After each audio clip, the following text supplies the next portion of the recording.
Sean, what's up, my brother? It's good to see you, man. Good to see you, Arjun. Thank you for having me. Listen, we've been talking about this for a while, and it's been on my mind for a lot of reasons that we're going to get into today with the audience, and it'll be really clear to them why I so badly wanted you on the show. But for everyone here, I am talking to my favorite Bautista, only because I know him better, Sean Bautista of the Bautista Twins, a very powerful and ever-growing real estate brand up in the Seattle market. But Sean, what I want to first get into for our audience and getting a bit to understand who you are. You guys were, like me, children of immigrants. Your parents came from the Philippines and were where on the East Coast? We were growing up in New Jersey, but my dad worked in New York City. So he was working for the Grand Central train station over there. And life was pretty good over there in the East Coast until he made a bad investment.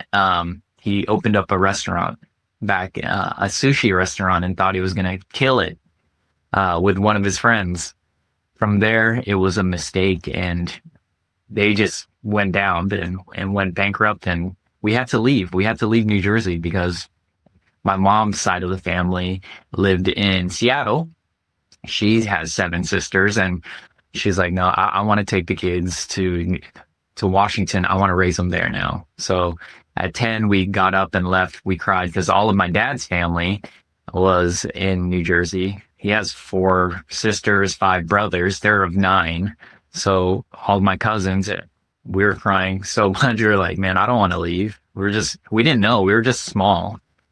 So it was a big change. Was this your first experience with something that was like a letdown or a failure or like a huge shortfall? Yeah, this was definitely a big letdown, and it was just, okay, what's going on? Because we were living decently. I mean, we weren't rich or anything, but we weren't struggling, I would say. But then when that happened, then we ended up moving here to one of my aunt's house, and all of us staying in a bedroom, 1 bedroom, 5 of us in just 1 bedroom for 3 months, just to get on our feet and find a place. Wow. And so now fast forwarding. So this is when you guys came to Washington in Seattle. And how long were you in that before you guys got into your own digs? So we were living with our aunt, I think 3-4 months, and with my aunt and uncle, and they had 2 kids. My grandma lived in the house, but we were just living in 1 bedroom. We all stayed in 1 room. I remember it like yesterday. There was a bunk bed, and my mom and dad would sleep on the bottom of the bunk bed, and then my older brother would sleep up top, and then there was like a little twin bed my brother and I shared. This is different. Like, life is different now. Of course, yeah. And I mean, we'll touch on that a little bit in terms of like how that formed you and molded you. And I'll ask you quickly there, like living in 1 bedroom with your whole family, was it like you guys just didn't kind of know any different? Like, we were happy, or was it like really stressful, or were you making the most of it? We were making the most of it, honestly. We didn't know too much. We were just like, okay, we're staying with aunt and uncle. This is kind of fun and whatnot, but probably stressful for my mom and dad. Yeah. But as kids, I didn't know any better. I didn't know much of what was going on. I'm just a kid wanting to go outside and play basketball, you know what I mean? Or play. Yeah. Ignorance was bliss, right? Yeah. Did you guys ever feel any negativity from other people outside, or were you guys able to kind of block that out, or none of it happened? None of it happened. I didn't feel any negativity at all. We just stayed tight as a family. Even if we were not in the best living situation, we still stayed tight and made the best of it. All right. And I think there's a lesson in that for everyone that's listening, because so often I think we feel like our biography is going to be our destiny, or that we are, we're going to be a victim of our circumstances, or I may not amount to something because I'm growing up this way and other people didn't. Now, let me fast forward this, because if you've heard me talk about Sean, and I reference him a lot in speaking engagements and in circles, because I admire and respect and look up to him, even though he's much younger than me, so much. I say that Sean and his brothers are the American dream. They literally are. As children of immigrants, coming here, enduring hardship, which is a classic immigrant story of an investment gone bad and that changes the family's trajectory. And this family could have gone in a totally different direction. Now, let's fast forward. These two have Sean and Scott. the Bautista twins, you can find them on Instagram, have one of the biggest real estate brands in the country. And this brand is so polished and so good. I've admired it since the day I met him years and years ago. Sean and I have known each other, I think, for about 8 years now. You guys have built something so special, but talk to me about how you ended up in real estate. And then we'll get into a little bit about, how the success is driving you guys now, and what continues to fuel it, maybe from your early and humble digs. Let's get into how I got into real estate, because I was in the car business for 15 years of my life. From 17 to 32. From 17 to 32, I washed cars. I worked in the parts department. I sold cars, became the top salesman at a young age at 22 years old, within my first 3 months, and then became salesman of the year for 3 years straight. From there, they promoted me into becoming a finance manager. And this was a job that people just come in. The deal's already done. The salesman already closed it. All that you got to do is just close them on protection and financing, leasing, whatever they're doing, paying cash. That was me. And I did that for 7 years, too long, way too long, that I got so burnt out working 8 a.m. to sometimes 8 p.m. or even later during Christmas. During December, the busiest time of the year in the car business, we would stay till midnight. Past midnight. It was insane. So you're working all day long, and I'm thinking to myself, how's this going to work out for my future if I want to have kids? Because everybody that keeps moving up in the car business still has to stay there. They still got to clock in. They still got to work those long hours. So I had to think ahead, and I was just burnt out. And Scott's like, hey, man, you're not loving it here. I could tell. My twin brother was already in real estate. It's funny because in 2006, when I was becoming the top salesman, making fast money, Scott was struggling as a real estate agent. And I was supposed to get my license with him in 2006. I took the classes, but I never got the license because the fast money came. Then you eventually did get the license, and this was what year again? 2016, I finally got the license. And I said, I'm done with the car business. There's no turning back. I don't want to do it. I don't want to go into that office anymore. I don't want to go into BMW of the dealership where I was at. And so, May 1st, actually, is today May 1st, bro? Today's May 1st. Bro, May 1st, 2016. No way. How serendipitous and First special day. is this then, man? This was your first day as a real estate agent. So happy anniversary, man. Thank you, bro. 9 years. Wow. 9 years, bro. Wow. I mean, we didn't have that planned at all. I mean, regardless of when people are going to hear this, it just so happened to be May 1st today. Were there any doubts as you made that transition? Obviously, you saw what your brother was doing, right? And a big part of this show and the essence of what LFG Energy is that you have belief in yourself and you go for it, right? You're all in. Even if there might be some nervousness or a lack of belief here and there, whatever, which is normal. But talk to me about how that transition was, like with your confidence and how you viewed yourself and what some of those struggles were. A lot of struggles, bro, because coming from an employee mindset, then having a guaranteed check, you already know, just because it's a commission job, 100% commission job as a finance manager at a BMW dealership, you're still having guaranteed checks coming in every 2 weeks. You know how many customers are going to come in per month. So I knew how much money I was going to make. It was a comfy job. I was so comfortable, but going into real estate was a struggle because I was like, should I go to Redfin and work there and learn first? Then my brother got so pissed. He was so mad at me when I said that. He's like, dude, shut up. Shut the fuck up. You're not going to go there. Don't go to Redfin. Why are you going to do that? Because I was looking for a guarantee. I wanted to guarantee something. Employee mindset. And he obviously had his business, but he can't take care of me. You know what I mean? I still had to do what I had to do. Right. So it was a really big struggle for the first year. It was, yeah, I'm sure. And then, again, taking it more forward, you take your licks and, hit the bumps in the business, start to do some things, gain some confidence. Let's fast forward to where we are now because, and this is where I want to get tactical here in the show, is that you guys have built one of the most successful, and I don't say this lightly, man, successful real estate brands in the country. I mean, you are so well known for what you do, but it's all you guys. Where did this sense? And if you guys aren't following Sean, you'll know, once you start, you'll know exactly what I mean. These are the most fashionable dudes you've ever met. These guys, their game in terms of how they dress and what they bring in terms of a panache and a polish to this industry is unbelievable. It's like next level. It was the first thing I noticed about you when I met you in Seattle at that event that we did together. Was a panel.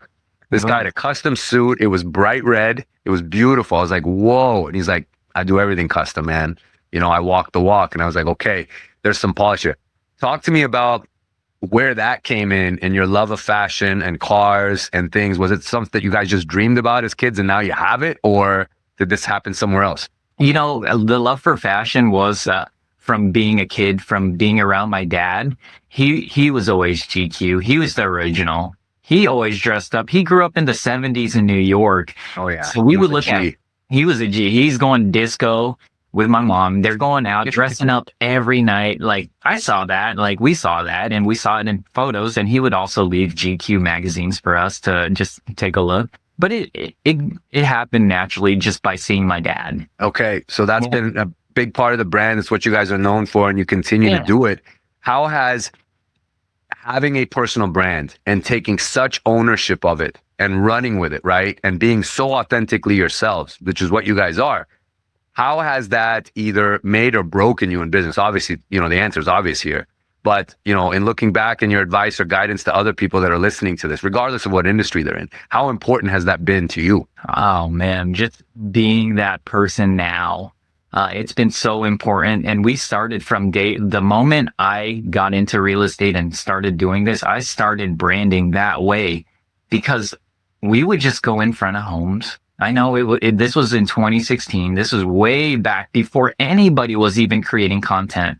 Right. We would put on our suits and we're like, why are those $1 million listing agents like, why can they do it? We could be that too. I could be that person now. I don't have to wait until something. I don't have to wait. I already know that I am that now. So why not act like it? Act as if. Acting as if and just being that person. How would they act? How would they present themselves online? What type of feeling can they create online? And that's just who we are. And we put on the suits. We weren't faking anything. We just believed in ourselves, like truly believed. And that's what I believe that people are lacking nowadays. If they don't believe that they're there yet, they haven't arrived. What do you think that is that holds them back? It's the mindset. I think it is the mindset. The confidence you were talking about. It's the low confidence, and they feel like they haven't arrived yet. They feel like they need to, in order for them to be something, they need to actually have done a multi-million-dollar sale but you have to become that person before you even arrive. Right. I believe that. I became that person, right? And believed it right away, but it's all in your head. It really is. That belief that you said you guys had in yourselves, where do you think that came from? Because I think that's so powerful, because many people don't have belief. They have to, it slowly grows and, you know, through results. But you guys didn't have the results. You were literally starting off, you like having not sold anything, but you're like, why can't that be me? Like, where did that confidence and belief in self come from? It started off even when we were younger. Just so you know, I'll take you back to when we were in Little League Baseball. We were 9 years old. Little League Baseball, we became world champions with our team, or not world champions, I'm sorry, inner city league champions, inner city league champions. World champions would have been even crazier, but that gave us a little taste of winning and putting in work and seeing the results from consistently putting in work day in, day out. Taking action, that gives you confidence. Taking action over time, and you get better. How do you feel? You feel confident. You'll walk in there confidently. And so I feel like sports played a huge role in it, and also just self-development, just focusing on self-development and having mentors. So this is something that's a big part of your career now and your life and your evolution, is that you've got mentors and you're very committed to personal growth. Talk to me more about that. Yeah, we're so committed to personal growth, and I believe that books, there's so many resources out there, podcasts, listening to you, bro. All the successful people, success leaves clues. And so why not listen to the successful people and do what they're doing? If I couldn't afford it, I'll throw on a podcast back in 2008 or whatever years it was when we were broke. I would throw it on, put a CD in, when the CDs were there. Oh yeah, man, I remember. CD, and I had Grant Cardone, Tony Robbins, all of these guys, just listening to these guys back in the day, just to see what success was like, how they got there. And I would play it. It's literally having mentors and having that advice in your car, listening to it. That's amazing, man. And what do you say to someone who's listening to this, Sean, who maybe, going back to confidence, doesn't have the confidence, and you got that win early that you remember? It's clear, like the way you were describing it, the Little League experience and winning the inner city championship. Yeah. And it felt like winning the world championship, right? To you guys, but it gave you a taste of winning. If someone listening to this has been taking loss after loss after loss, yet they keep getting up, what do you say to them so that they reach a level of success that you guys have? I believe in affirmations. A big role in my life is affirmations and writing down clearly exactly what you want to accomplish in life and reading it daily. This gives you clarity, and people don't have the clarity in life. And that's why they keep losing is because there's nothing clear about where they want to go. Just to show you, I even have like past letters in my office that I write to myself. I write these letters every 90 days, bro. Every 90 days, I write these letters to myself. Not many people do this, bro, but I don't call it manifesting. Yeah, you can say manifesting or a law of attraction, this and that. But honestly, if you get clear and you take the action, these letters, the affirmations, that makes you take the action that you wouldn't have taken. It makes you recognize the opportunities that you would have never recognized because you're opening up something in your mind, in the subconscious mind. As everyone's listening to this, like the work is never done, right? Like he's constantly doing it and having these affirmations as a way of checking in with himself and reminding himself why he's doing it. And then having that clarity is so big. In business right now, Sean, for like, even though whether people are in real estate, and let's stick with real estate because there's a lot of real estate and mortgage professionals that listen to this podcast. What do you tell people now who are maybe just getting in this business or just getting into this industry, and they maybe question whether or not, am I too late to get into this? Is it a good time? Is it a bad time? What do you tell people? Because I know you mentor and talk to a lot of new folks in our industry. Man, I have so many success stories, so many cases where these new agents who surround themselves and put themselves right in front of me so they could get to learn, these kids take action. It doesn't matter what market we're in, what interest rates are. These kids are killing it. They're getting listings, they're getting buyers, they're under contract, they're getting all the awards in a market where interest rates are super high and the market's shifted. But why are they doing that? It's because number one, they're getting mentored by the right person. Two, their mindset is bulletproof. They're not letting any negativity, they're not letting the news scare them. And they're going out there and they're taking action. They're showing up to open houses. They're showing up to off-market deals. They're going places where most people just don't want to go. They just stay home and they think that staying home, you can't stay home and like think that you could kill it in this business unless you have killer marketing and you're always constantly creating content. Well, okay, let's talk about that because you guys put out a lot of content, right? And you said in there, like, you guys execute. Speed of execution is a trait that separates the successful from the unsuccessful. It's not intelligence. It's not resources. It's literally speed of execution. But you guys execute quickly. You take action. You don't overthink it. Talk to me about the role in which creating content and distributing content is keeping you guys so on top of the game. Because as you said, this is a challenging market. And there's been, we're dealing with elevated interest rates. There's a lot of media negativity, but yet you guys are still killing it. Your business is growing. You're helping more families, more investors, more people on such a level, man. Talk to me about the role that content is playing in your business. Oh, bro, it changed the game. Content has changed the game because you're building something that's working for you 24/7, 365. You know what I mean? I'm not having to door knock. I'm not having to go cold call. Like when you build a brand, the beauty about this is we've been doing it, like I said, for 9 years now. I started on day one on May 1st. I still have the video of me in a It's not perfect. I still have the video of me at an open house just talking and showing what I'm associating myself with. Real estate. If people keep seeing you and they see me over the years, me in front of luxury homes, they're going to think, Sean, I want to go with the Bautista Twins brand. I want to go with those guys. They have a great brand. They know how to present. They know how to market, which part of real estate is market. Like, it is marketing. You got to know how to market, and we're the best at it. And so when you put out videos consistently for a long period of time, you are going to be known, and you're associating yourself with a niche. And it doesn't have to be luxury. It could be flipping, whatever type of real estate that you're in. You keep showing up, you keep delivering that message. You're going to, if you want to, your goal is to build a team, you can build a team online. You can build a book of business online. The DMs are going to come rolling in because people are attracted to what you're putting out there. Look, everyone in business is always, in sales more specifically, is always looking for ways to elevate. Like, I want to get into the luxury market. I want to get into the high-end market. You know, you're selling cars. I want to sell luxury vehicles. I want to sell Bentleys. You know, I don't want to sell Hyundais all day. Give me a blueprint, if you were coaching me right now, on how I can take what I'm doing in sales, and maybe I've got some success here at this level, but I want to start elevating. I want to break into that higher market, because I feel, regardless of whoever's listening to this, if you're in sales or in business, we all want to do more. We want to reach more. We want to make more. We want to have more of an impact. What's the blueprint?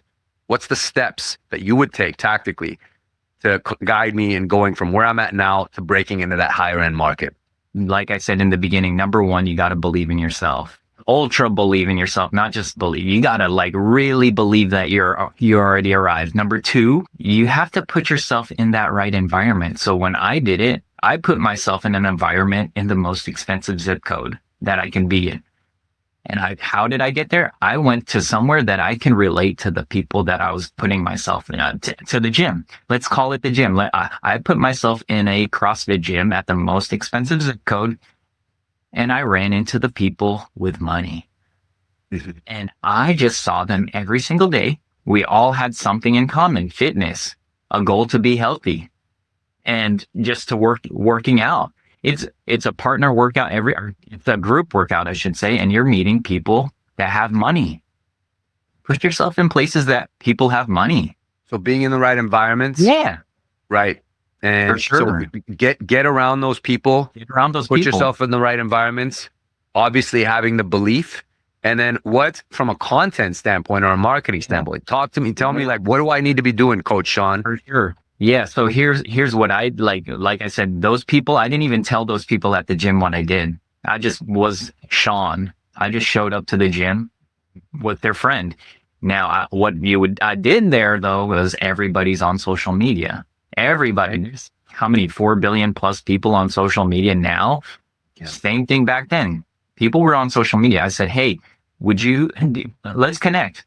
Would you mind connecting with me on social media? What do you have? So Facebook, Instagram, whatever it is. And then we would connect. And then from there, they would see the lifestyle that we would be posting, us around multi-million-dollar homes, we were hanging out with the top agents, the top 5 agents in the state. They trusted Scott and I to hold their open houses, 5, 10, 15, $20 million listings, even up to 40 million. We would be there. I would be on story saying, hey, we're here at a $15 million listing. I'm just showcasing that I'm in front of these homes and that I belong. And then from there, that audience saw me doing that. And then they would reach out. Sean, I saw you were at this place. Can you represent me on one of my homes? How did you guys, I hate the expression fake it till you make it, right? You hadn't sold much luxury yet, but you guys were trying to crack into it. So one, you wanted to look the part. Two, you were networking and putting yourselves in the right environments to talk to these people and have these kinds of conversations and build out your social media in terms of connections and followers and the people that you follow. How did you gain the trust of a luxury agent to let you and your brother handle their open house? Was it just because they're lazy and they don't want to do it? And they're like, oh, if these guys want to do it, they look the part? Or what did you do? Like, talk to me about that process. We reached out to these top agents. They owned the brokerage. It was a little boutique brokerage at the time called Avenue Properties. Again, the top 5 agents. And we just said, hey, we would love to work with you guys. We believe that we can represent the clients. I told them about how I used to work for BMW and talk to all the people that had money. I dealt with high-end luxury cars, so why can't I do this? I know I could do this. And so we just asked. So you just asked, and that was it. That was it. And they said, okay, yeah, come along. And they would take us on tour. We would tour it during the week, know the inventory. While we're touring, we're taking videos, and we'd ask them, hey, can we post this on video? Can we post this online on social media? We would always ask, and they said, yeah, no problem. Sometimes where it's so private, where the sellers wouldn't want us to post it, they would say no. But most people stop themselves from asking because they always think, oh, the worst. Oh, they're going to say no. They won't let us record because they're afraid of asking. We weren't afraid to ask anything. We're like, hey, can we post this? Can we post that? Can we post this? So you really built your credibility in this space by creating it. Creating it meaning taking those chances, making the asks, elbowing your way in and not sitting back, because if you don't ask, you'll never know. And the answer is always no if you never ask. So you took your shots, and fortunately, and it was in a place where it was well received. Now you guys are so well established as luxury agents. And how is working in that market? What kind of challenges do you guys see in that market? Because, you know, the game's never over. There's always new sets of challenges. But what are you guys seeing in today's market, in today's times, in dealing with the highest level of clients there in the Seattle market that you're facing? You know, I would say that it's harder between the price points. I would say between like 1.6 million to 2 million, which isn't that high end here. And you know it in your market, it's not that high end. That's a tougher price point based off of the tech people where, okay, their salary doesn't meet this. Okay, between 1.6 to 2 million. There's not very many buyers on that part. But for luxury, man, if it's in the right area, you're going pending in this market here. We're pretty strong. We're a pretty strong market. You could go pending within two days to a week on 6 million to 10 million, just as long as you're in the right area. So people have money, people have the cash, people are closing. Challenges are there are a lot of other agents out there that are also in the luxury space, right? And so the challenges could be interviewing and trying to beat out those other agents that are the top agents in the area that are consistently the top people. So that's a challenge if you call it that. Just competing against the other guys. Right. And just being relentless with it. And if you guys are listening, again, another big tenet of LFG Energy is being relentless. And you can hear it in Sean's story. You know, he doesn't hold back. He takes his shots. And I think that going back to something you had mentioned earlier, which was your love of fitness and how being in these high-end gyms or a particular high-end gym put you around the higher-end clients where you could start to build your network. Talk to me about the role that fitness and discipline, because I know it's really important to you. In fact, when I first met you, you talked about how you cook all your own food and how you changed up your diet and you were so lean. I mean, you look like you belong on the cover of Men's Health Philippines, you know? So talk to me about the role of discipline and fitness and like even mental well-being and how that plays into business, because often it's overlooked. We're so focused on doing things and tactics and X's and O's, we forget about these other intangibles. But talk to me about how important that's been in your business. You know, Arjun, I appreciate you bringing this up because it is the most important thing, honestly, is you taking care of you first. How are you going to take care of your clients? How are you going to take care of your family if you're not taking care of yourself? Like, you are the most important thing you have to take care of yourself. This is like you have one body, you have one mind. You got to take care of it. You really, I really believe it's played the biggest role in my life. It's been so important and so crucial in business because it's not just physically, bro. It's mentally. Mm-hmm. Like, it's a mental aspect of going in, even though you don't feel like you want to do it. but you got to move your body. I feel like you got to move the energy. You got to change the ways. You got to change something that you're doing. And so moving the energy, moving your body, it releases something. I don't know what it is, endorphins, whatever you call it. And it gives you confidence, bro. Yeah. It Right. gives you a lot of confidence. And, you know, as we get older, life gets harder, more challenging. I shouldn't say harder, like it's more challenging in beautiful ways, right? Like when I met you, you were I think just married. Because how long have you and your wife been married? Since I met her in 2018 and I met you then. Right? So maybe you were just freshly married, but you didn't have any kids. No, Well, now if you follow Sean, he has a beautiful family, 2 gorgeous daughters. Him and his wife, again, they look like a model couple. And in raising his family and having all this discipline, what I want to know, because it's hard, man, also being a dad who's in the same shoes as you and has to build a business and keep up a brand and create content and then maintaining all these disciplines and structure. Walk me through a typical day for you in terms of the discipline and the structure, the non-negotiables for Sean Bautista that he has to do every day, because I think people need to really understand how structured and disciplined it really is. This isn't just shoot first and figure it out later. Like there's a plan to everything you do. I know that. Talk to me about that. First thing is, I spend time with my girls in the morning. I love that time, waking up, seeing them wake up and just giving them hugs, teasing them, tickling them and making them breakfast.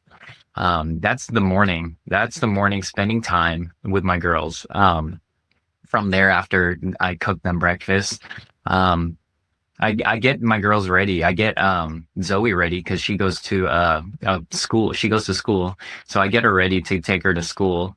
And I take her there. And I'm thankful enough that I've been able to buy my time to spend the mornings with them and spend the mornings and dropping her off. And so I drop her off. From there, I hit the gym. I'll go to the gym. Now I'm doing either the gym, which is lifting weights, or going to hot yoga. I love hot yoga. I don't know. It pushes me mentally. So I either do the gym or hot yoga. From there, I'll go home, get all cleaned up. And I also work from home. I work from home because I'm digital. EXP's cloud based. And so from home, I'm analyzing deals from 10 to 3 p.m. I'm analyzing. So now, I don't know if you know this about me, but we've been investing a lot. We've been buying, selling, buying, holding, buying, developing. So I'm analyzing deals that are sent to me daily now.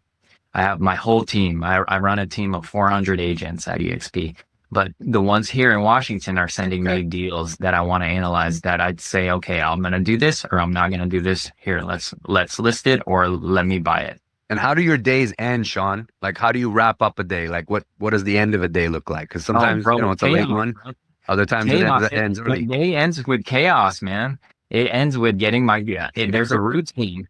Like, honestly, you have to have structure with the kids or else everything's going to go crazy. So we end the day by giving the time back to the girls. We feed them dinner, obviously. We feed them dinner, get them bath time, reading and brushing their teeth, reading to them.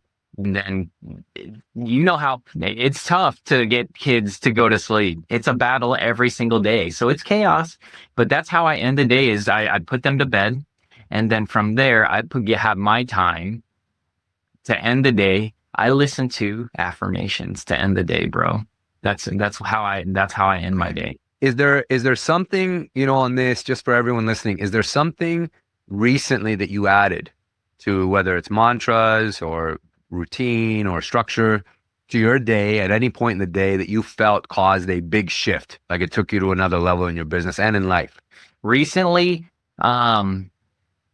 I would say sleeping, playing affirmations while I sleep is what took me to another level. And recently, I know I've been doing this, but getting so clear on these, because I look back at like 10-year letters from 10 years ago. It looked like, I don't know, it just wasn't as clear, but I could see the progression of how detailed and how clear I want my life and how things have happened since I've been writing it. So those are those things that I love doing. And that have been working for me recently. It's amazing, man. And, look, I think for everyone listening, you see here, there's a method to the madness. Things just don't happen, right? You've got a plan, you have to structure, you've got to be disciplined.